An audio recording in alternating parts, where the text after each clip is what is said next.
Olá, queridos, a graça e a paz do Senhor Jesus Cristo. Espero que todos estejam bem, em nome de Jesus. Nós estamos aqui mais uma semana para meditarmos nesse livro tão extraordinário, A Busca da Santidade, e continuarmos essa jornada, de 17 semanas que nós estamos estudando nos pequenos grupos sobre a busca da santidade.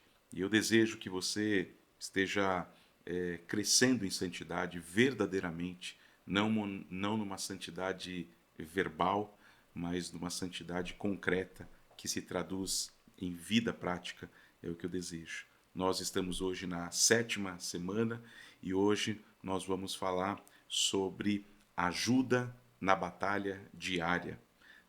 Nós estamos no capítulo 7 e este capítulo ele fala para nós sobre este tema, ajuda na batalha diária. O texto-chave do capítulo 7 é Romanos 6, verso 11, que diz: da mesma forma, considerem-se mortos para o pecado, mas vivos para Deus em Cristo Jesus. Da mesma forma, considerem-se mortos para o pecado, mas vivos para Deus em Cristo Jesus. É isso que Paulo diz nessa carta tão doutrinária, tão teológica, e o que nós temos a aprender com este verso e com este capítulo é algo extraordinário. No capítulo 5, queridos, nós aprendemos um pouquinho sobre a realidade dos reinos e a mudança de reinos, né? Onde nós estávamos, nós fazíamos parte do império das trevas, do reino, né, das trevas, e nós fomos transportados para o reino do Filho amado, para o reino da sua maravilhosa luz. Já no capítulo 6, que nós passamos na semana passada, nós estudamos sobre a batalha por santidade.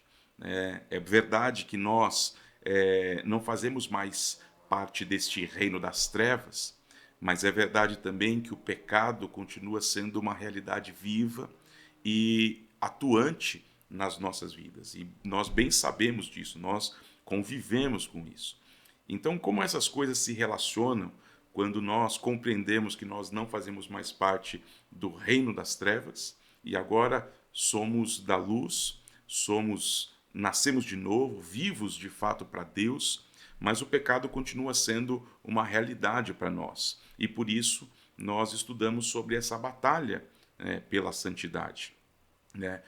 E o que nós precisamos considerar, queridos, é justamente por ser o pecado uma realidade nas nossas vidas, nós precisamos de ajuda nessa batalha diária, né? Nós temos que entender que na batalha contra o pecado, nós precisamos de ajuda. E ajuda não quer dizer que alguém vai fazer por nós. É isso que precisa ficar claro. Nós precisamos ser auxiliados, termos a ajuda, mas isso não nos isenta e não tira a nossa responsabilidade neste processo de busca por uma vida distante do pecado e, consequentemente, uma vida santa, separada para viver a vontade do Senhor. O texto que nós lemos, né, no início, ele afirma isso. Olha, considerem-se mortos para o pecado, mas vivos para Deus em Cristo Jesus. Nós bem sabemos, queridos, que nós estamos mortos por pecado, mas precisamos lembrar também que estamos vivos para Deus. Nós não fomos apenas libertos do pecado, do império das trevas. Nós fomos introduzidos no reino do seu Filho amado. Essa realidade de uma mudança de reinos, ela precisa tomar mentes e corações, porque é aí que reside toda a verdade daquilo que Cristo conquistou na cruz por nós e o seu Espírito Santo aplicou nas nossas vidas. E é essa realidade que deve nortear as nossas mentes e os nossos corações. Essa verdade, ela precisa estar impressa em nós dia após dia. E é justamente aqui que o Espírito Santo tem um papel fundamental e preponderante.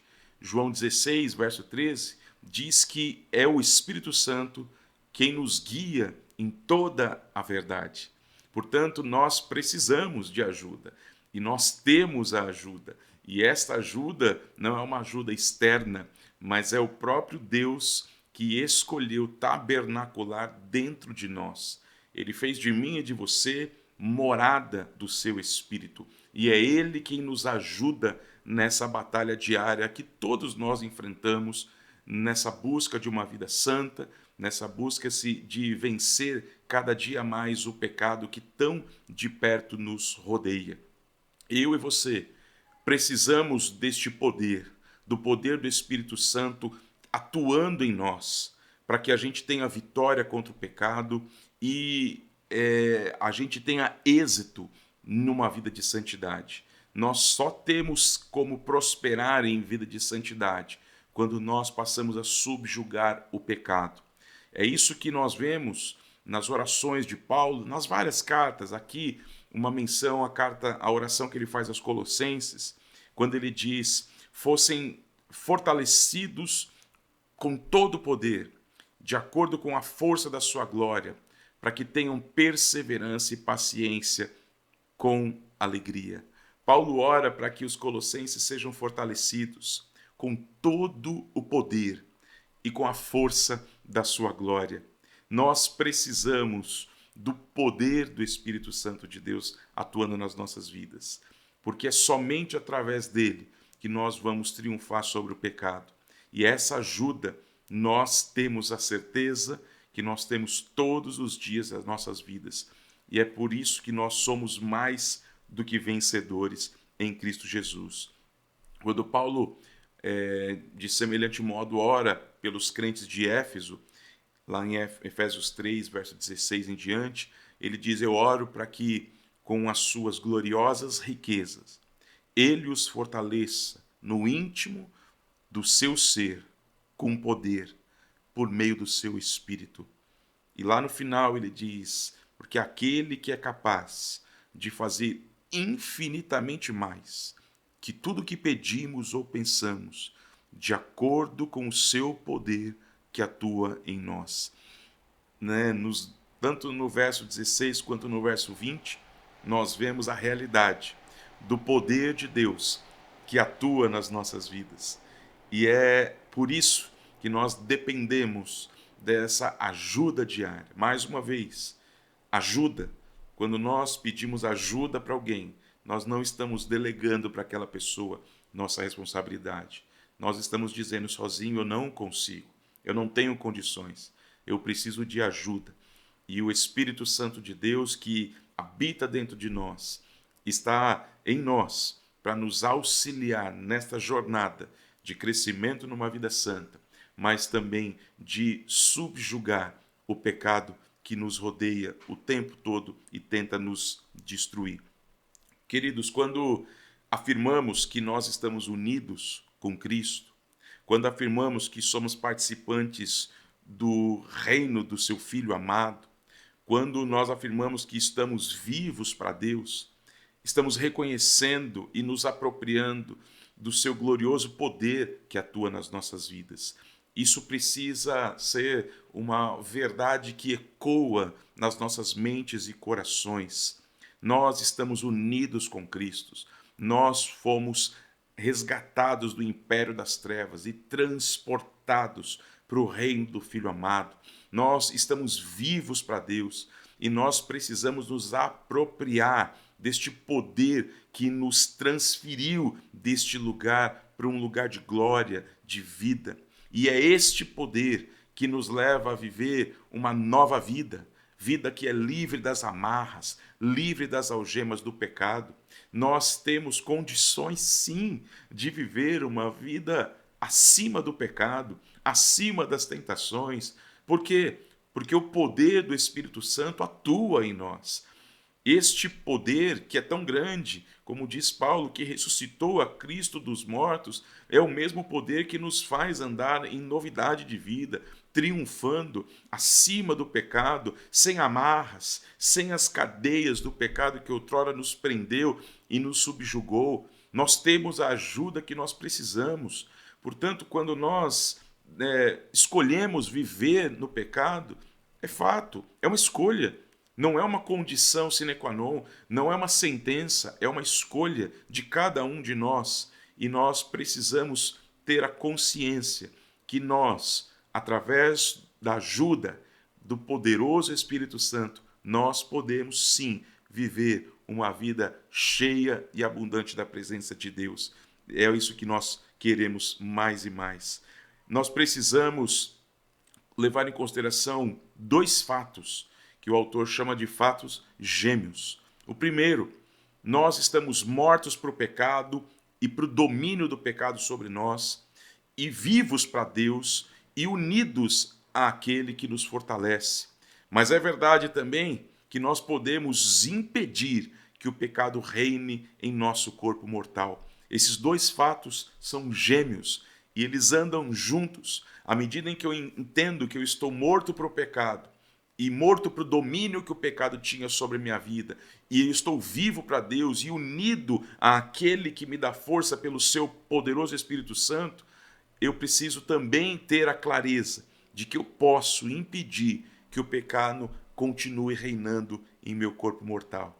Que isso seja um desejo do nosso coração e que a gente nunca coloque desculpas para vivermos uma vida que não agrada a Deus, uma vida ainda cheia de amarras, de laços, de vínculos e que nos impedem, de fato, de alcançarmos este padrão de santidade que o Senhor tem para nós. Reconhecer o fato, irmãos, de que estamos mortos para o pecado e vivos para Deus é algo que eu e você precisamos fazer ativamente. Todos os dias, essa realidade precisa nortear as nossas vidas, nossas mentes e nossos corações. Essa verdade precisa ser incutida diariamente em nós. E um dos meios para que isso aconteça é a fé. E nós bem sabemos que a fé vem pelo ouvir e ouvir a palavra de Deus. Nós precisamos ir para a Escritura, porque a Escritura revela a vontade de Deus para nós. A Escritura nos revela o que Deus fez para nós em Cristo Jesus e o que Ele tem aplicado em nossas vidas através do poderoso Espírito Santo de Deus. Por isso nós precisamos de fé. Diz a palavra que sem fé é impossível agradar a Deus. E nós bem sabemos que a fé vem pelo ouvir e ouvir a palavra de Deus. Portanto, se volte para a palavra e cresça em fé, porque isso é necessário para que nós reconheçamos de fato a realidade de que nós estamos mortos para o pecado e vivo para Deus, para uma nova vida. Mas há uma outra verdade fundamental nessa compreensão, né, de que eu acabo de mencionar, que estamos vivos para Deus, é que Ele nos deu o seu Espírito e esse Espírito vive em nós. É o Espírito Santo que trabalha em nós para podermos decidir e agir de acordo com o propósito de Deus. Ele nos deu do seu Espírito. Ele dividiu a vida de Deus conosco. O Deus transcendente, o Deus eterno, escolheu um ser finito, um ser frágil como eu e você. E Ele fez de mim e de você morada. Né? Isso que significa tabernacular. De fato, Ele escolheu morar dentro de mim e de você, para que o seu Espírito Santo, de fato, nos leve a viver uma vida em conformidade com aquilo que Deus tem para nós. 1 Tessalonicenses 4, versos 7 e 8, diz que Deus não nos chamou para uma vida impura, mas nos chamou para a santidade. E ele continua dizendo, portanto, aquele que rejeita essas coisas não está rejeitando o homem, mas a Deus, que lhes dá o seu Espírito Santo. Veja que Paulo faz uma relação entre a dádiva do Espírito com uma vida santa. Né? As coisas estão juntas. Não tem como você ser morada do Espírito Santo e não viver uma vida santa. Desculpa, não tem como. Não tem como ele, o Espírito Santo de Deus, que um dos principais atributos dele é produzir em mim e você santidade. Não tem como nós dizermos que nós somos templos do Espírito Santo E santidade é algo longe, distante da nossa realidade. Isso não tem relação alguma, porque Deus não nos chamou para a impureza. Ele nos chamou para a santidade. E ele ainda afirma que aquele que rejeita essas coisas está não rejeitando o homem, mas a Deus, que lhes dá do seu espírito. Quem não deseja crescer e viver uma vida santa, não está rejeitando homem algum, não está rejeitando denominação alguma, não está rejeitando pregação, está rejeitando o próprio Deus, que partilha conosco do seu Santo Espírito, né, para que a gente viva e viva a realidade que o Senhor tem para mim, para você, para todo aquele que com ele se relaciona. Esse Espírito Santo trabalha em nós, primeiro nos fazendo ver a nossa necessidade de santidade, gente.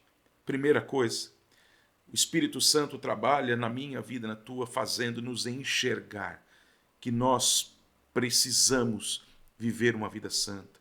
E ele faz isso iluminando o nosso entendimento, de modo que eu e você comecemos a enxergar o padrão de santidade que é o próprio Deus. Esse é o trabalhar do Espírito Santo. Quem muda as lentes que nós usávamos e nos faz começar a enxergar e desejar este padrão elevadíssimo, que é o padrão do próprio Deus, é o Deus que tabernaculou em nós, é o Deus Espírito Santo, porque é Ele que nos leva a enxergar a necessidade de santidade nas nossas vidas. Mas, no segundo lugar, Ele é aquele que nos convence dos nossos pecados, como diz João 16, verso 8. É o Espírito Santo quem nos convence do pecado, da justiça e do juízo. Ele, ao mesmo tempo que traz o senso e a necessidade de vivermos uma vida santa, ele, na sequência, nos convence dos nossos pecados, né? E olha, irmãos, uma das armas mais poderosas de Satanás é tornar-nos espiritualmente cegos, completamente incapazes de ver nosso caráter pecaminoso. É uma estratégia diabólica. Quando você não é capaz de ver teu pecado, o teu caráter pecaminoso, a tua miséria, a tua condição enquanto ser humano pecador, você está cego, completamente cego pelo inimigo, e essa é uma das armas mais utilizadas por Satanás. Este convencimento de pecado, ele não deve se restringir, queridos, àquilo que nós chamamos do momento de conversão, pelo amor de Deus. Muitas vezes nós temos a ideia, né, daquele momento em que nós não conhecemos a Cristo, conhecemos a Cristo, então nós nos arrependemos dos nossos pecados e aceitamos a Cristo, né? Mas não estou falando apenas deste momento na vida. Durante a nossa jornada de vida cristã, durante a nossa peregrinação, durante esse processo de santificação, nós precisamos do Espírito Santo para nos fazer enxergar nossos pecados, para que nós nos arrependamos. Isso não é lá no momento da nossa vida e acabou, foi feito ali, não. Isso é algo que precisa permanecer durante toda a nossa jornada, toda a nossa trajetória. É Ele, é o seu Espírito quem produz em nós arrependimento. E Ele precisa nos fazer enxergar os nossos pecados, queridos. E aí eu pergunto para você, será que você, nós não estamos reproduzindo a cegueira de Davi? Que cegueira, Márcio? Aquela cegueira de um homem que conhecia Deus, mas que num dado momento da vida, ele viveu como se Deus não existisse. E ele não era mais capaz de ver os seus muitos pecados, um pior do que o outro. De adultério a um assassinato premeditado, a um planejamento dos mais horríveis possíveis. Davi se tornou alguém irreconhecível. E ele não era capaz de enxergar o seu pecado. Será que nós não estamos reproduzindo a mesma realidade, a mesma cegueira de Davi? Será que o orgulho espiritual é um dos maiores causadores de cegueira na nossa vida? Será que isso não está acontecendo? Será que a gente não tem, de fato, sido cegado, né, por um orgulho espiritual? E eu preciso te dizer que os sintomas do orgulho espiritual, eles são mais comuns dentro da igreja, dentro de ambientes religiosos, para pessoas que estão nesses ambientes há muito tempo, mas cegas espiritualmente, e não conseguem mais compreender e entender porque estão cegas espiritualmente. Eu te faço algumas perguntas que vale para mim, para você, para todos nós. Será que nós temos conseguido ver nosso espírito crítico, nosso espírito incapaz de perdoar? Eu pergunto para você. Será que a gente tem sido capaz de ver isso? Porque isso são pecados. E são pecados que muitas vezes nós não enxergamos mais, porque Satanás é perito em nos fazer cegos. Ele é perito em produzir orgulho espiritual em nós. E eu pergunto para você, será que nós temos conseguido ver o quanto nós somos críticos? Quanto somos incapazes de perdoar alguém? Será que temos conseguido ver nosso hábito de caluniar alguém? A tendência de julgar os outros?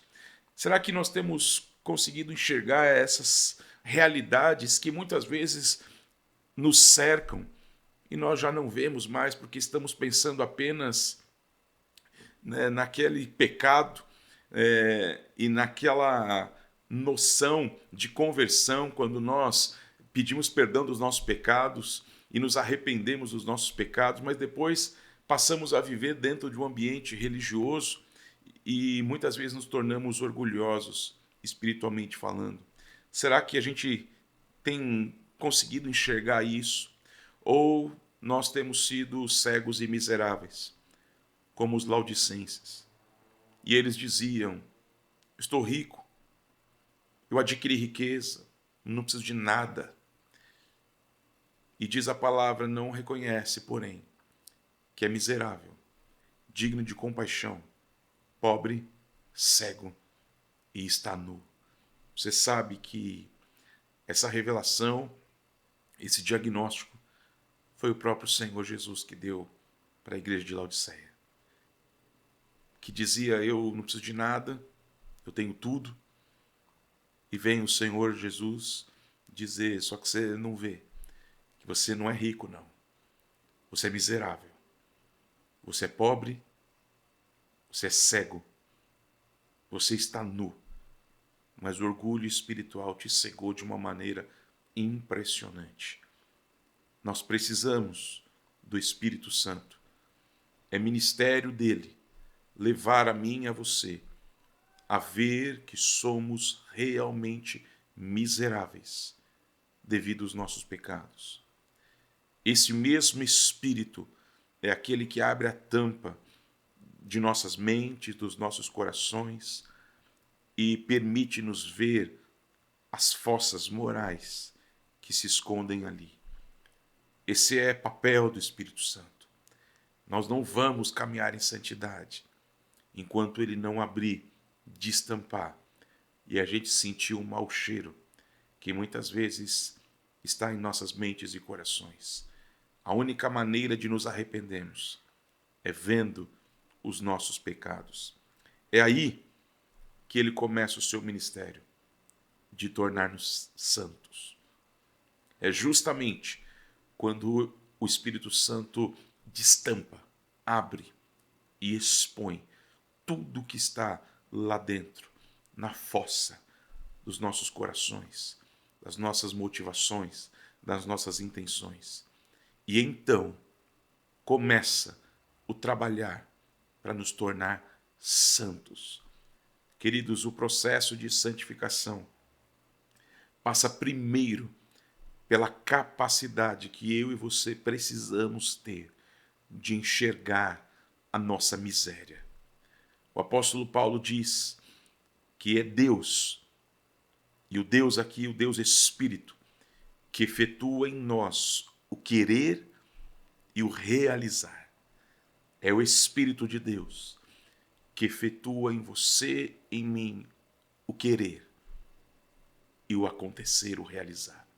Eu pergunto, você quer viver longe do pecado de verdade? Você quer viver uma vida santa?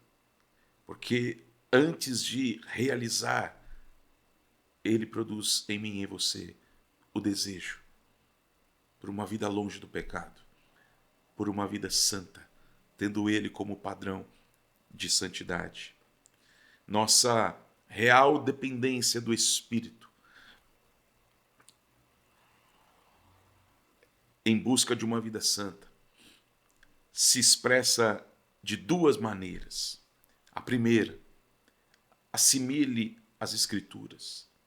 Nós, como crentes, precisamos assimilar a palavra, receber a palavra, fazer com que a palavra se torne uma realidade viva dentro de nós. Portanto, a primeira realidade que mostra que somos dependentes do Espírito Santo, assimile a palavra de Deus. Isaías 66, verso 2 diz: a este eu estimo, ao humilde e contrito de espírito, que treme diante da minha palavra. O Senhor, ele diz que estima ao humilde de espírito, o homem e a mulher, que treme, que tem temor da palavra do Senhor, que não brinca. Portanto, que em nome de Jesus nós possamos mostrar que de fato somos dependentes do Espírito Santo, assimilando a sua palavra.